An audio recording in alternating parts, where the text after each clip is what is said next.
But then నాకు అనిపిస్తుంది, అబద్ధం ఆడతామో దేవునికి ఎంత అసహ్యమో, అబద్ధ బ్రతుకుతామో దేవునికి ఎంత అసహ్యమో నా బిడ్డలు నేర్చుకోవాలి. ఏం ఎదురైనా పర్వాలే, ఏం నష్టమైనా పర్వాలే, నిజం చెప్దాం. అబద్ధం ఆడితే మాత్రం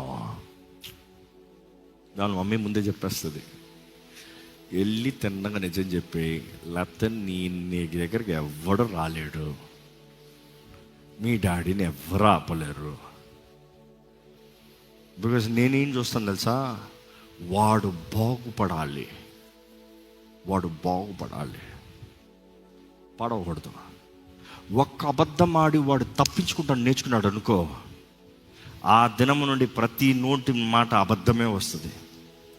అబద్ధం ఆడితే తప్పించుకుంటా. నో. సత్యం మాట్లాడితే తప్పించుకుంటా. సత్యం మాట్లాడితే ఎంత నష్టమైనా పర్వాలేదు, నేను అంగీకరించబడతా. దేవుని దగ్గర కూడా వచ్చి నువ్వు సత్యం మాట్లాడు, అబద్ధం మాట్లాడద్దు. దేవునికి అబద్ధికులు అంటే అసహ్యం. ఇన్ఫ్యాక్ట్ యేసు ప్రభు అంటాడు, అబద్ధం ఆడే ప్రతి ఒక్కరూ సాతాను బిడ్డలంట. అవునా కాదా? అబద్ధంలాడే వారికి తండ్రి ఎవరని చెప్తున్నాడు యేసు ప్రభు? సాతాను. నువ్వు అబద్ధం ఆడేవంటే నువ్వు సాతాను బిడ్డవని నిరూపిస్తున్నావు. ఇప్పుడు సత్యవంతుడు, నీ నోటిలో సత్యం ఉండాలి.